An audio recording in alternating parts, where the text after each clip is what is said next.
Bonsoir à tous et bonsoir à toutes et bienvenue dans une nouvelle vidéo, j'espère vous trouver au mieux de votre forme. On se retrouve pour une nouvelle vidéo conférence de presse, cette fois post-match avec les déclarations de Carlo Ancelotti après la belle victoire du Real Madrid 4-2 face à Almeria. Un Real Madrid qui a été fantastique, surtout avec Benzema, Rodrigo, Vini, un excellent Ceballos.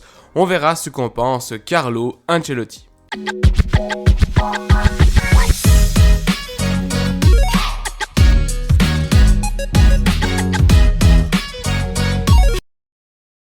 Question numéro 1, j'aimerais vous questionner au sujet de Benzema. Quel grand match il nous a sorti, mais avez-vous craint qu'à un moment, il puisse prendre un coup ou quelque chose comme c'est arrivé à Vini? Le supporter du Real Madrid, lui, était déjà en train de penser à la finale de la Coupe du Roi, aux deux matchs face à City, et certains étaient déjà un peu inquiets.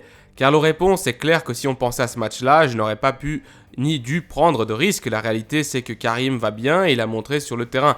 Je crois que devant, l'équipe est très dangereuse par la qualité de Karim, de Vini, de Rodrigo, parce qu'avec le ballon, on joue très bien. Et il y a des matchs dans lesquels nous faisons bien les choses, en gros nous atteignons la cible, comme celui d'aujourd'hui, et le match au niveau offensif ressort très bon. Question numéro 2, vous comptabilisez 6 buts encaissés lors des deux dernières rencontres, cela n'était pas arrivé depuis... Carlo interrompt le journaliste. Non, ne remuez pas le couteau dans la plaie, la vérité. Et le journaliste reprend. Non, mais je te disais pas ça par rapport à l'autre jour ou au match d'aujourd'hui, mais plutôt en vue de ce qui arrive dans le futur. Prendre 6 buts dans une finale, ou 4 dans une finale, ou encore 2 dans une éliminatoire de Ligue des Champions, cela t'élimine. Cela vous inquiète-t-il, ces déconnexions défensives de l'équipe? Carlo répond, cela m'inquiète. Cela ne m'inquiète pas, parce que je connais très bien ce que peut faire cette équipe au niveau défensif. Je ne comprends pas, cela ne m'entre pas dans la tête, qu'en 2 matchs, alors que 6 fois on n'avait pas pris de but, qu'en 2 matchs on ait encaissé 6 buts. Que s'est-il passé? Ce qui s'est passé, c'est qu'on s'était détendu aujourd'hui. J'ai essayé de beaucoup focaliser ce match-là sur l'aspect défensif. Parce que je sais qu'au niveau offensif, en ce moment, on est très précis, on est très bon. On a très bien joué au niveau de la pression, après la perte du ballon, et ensuite, on a marqué le 3-0, puis on a baissé notre concentration. Eux, ils en marquent un. Moi, je m'énerve dans le vestiaire, à la pause. Après, on marque le 4-1, la concentration baisse à nouveau et ils marquent encore. C'est un bon rappel à l'ordre, de l'attention. Je le crois parce que une légère déconcentration et tu prends 2 buts. Cela ne va pas arriver lors des prochains matchs. Question numéro 3, question sur Camavinga. Aujourd'hui, il a fini le match comme milieu de terrain. Vous avez dit il y a quelques mois qu'il serait latéral gauche uniquement en cas d'urgence. Mais en voyant son niveau et comment il s'est adapté à cette position de numéro 3, j'aimerais vous demander si contre Osasuna, donc en finale de Coupe du Roi, et face à City en Ligue des Champions, vous le considérerez davantage comme un latéral plutôt qu'un milieu malgré l'absence de Luka Modric. Carlo répond, avec l'absence de Modric, il a l'option de jouer comme milieu central, comme il l'a très bien fait contre Liverpool au match aller. Et il a l'option de jouer comme latéral. Nous devrons voir ce qui se passera dans cette semaine avec Luka Modric, s'il peut récupérer ou non. Et à partir de là, proposer un bon 11 pour la finale et pour les demi-finales. Donc Carlo qui ne répond pas à la question. Question numéro 4, Vinicius a été de nouveau déterminant, mais il a également reçu le carton jaune pour avoir protesté. Il ne jouera donc pas le prochain match.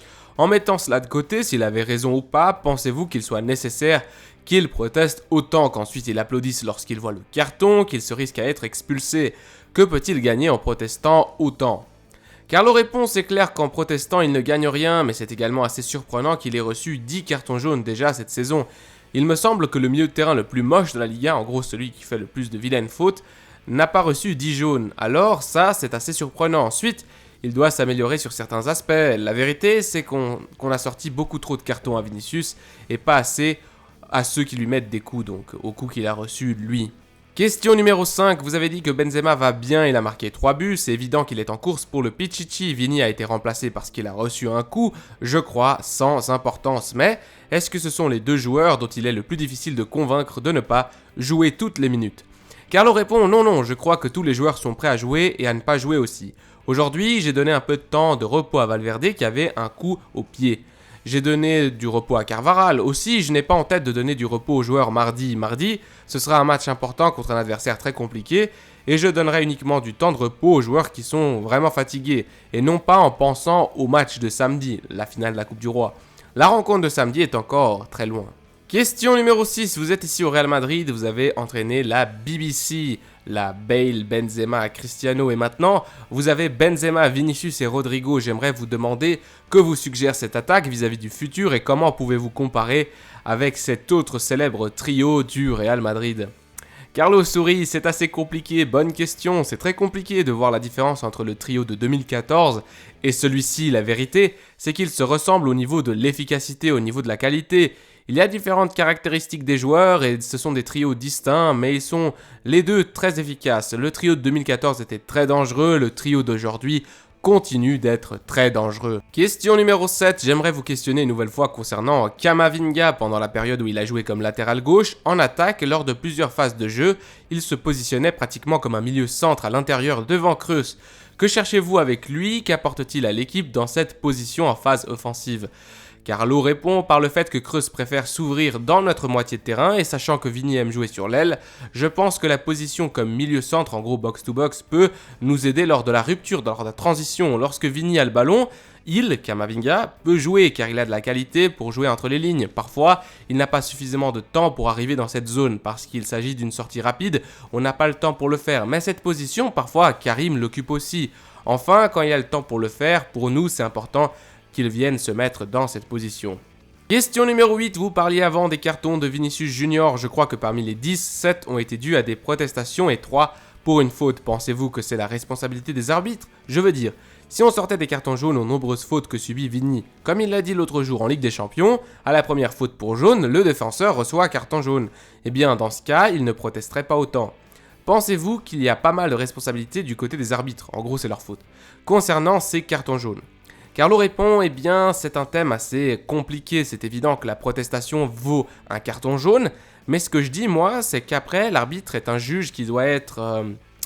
La protestation ne doit pas avoir d'effet, dans le sens que si un joueur proteste et ensuite il subit une faute, tu dois la siffler. Tu ne dois pas ne pas la siffler parce que ce joueur avait protesté avant.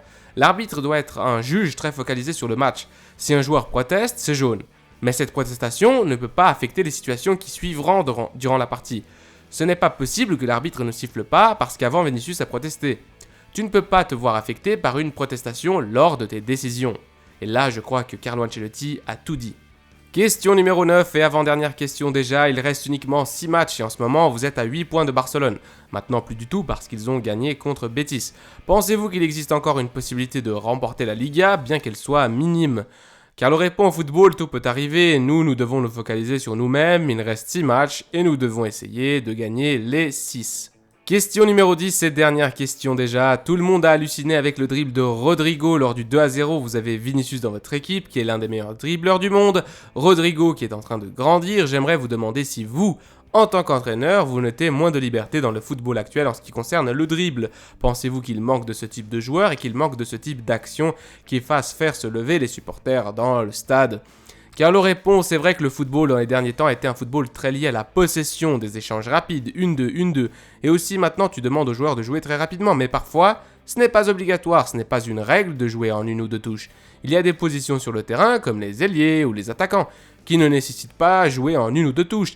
Et aussi des milieux de terrain, que si tu as l'opportunité de sortir rapidement avec le ballon, alors pourquoi tu devrais forcément la jouer en 1 ou 2 touches? Tu peux aussi prendre le ballon et courir. Cette vidéo touche donc à sa fin, merci beaucoup les merengues de supporter cette chaîne et pour tous les gens qui ont aimé ce contenu, si ça vous a été utile, n'hésitez pas à vous abonner, c'est complètement gratuit et pour nous les créateurs de contenu, cela nous aide vraiment et aussi pensez à lâcher un like si vraiment ça vous a plu, mais évidemment vous n'êtes pas obligé. Quant au Real Madrid, eh bien il va affronter la Real Sociedad mardi 2 mai à l'extérieur, on va se déplacer, je pense que le Real Madrid doit continuer à engranger de la confiance.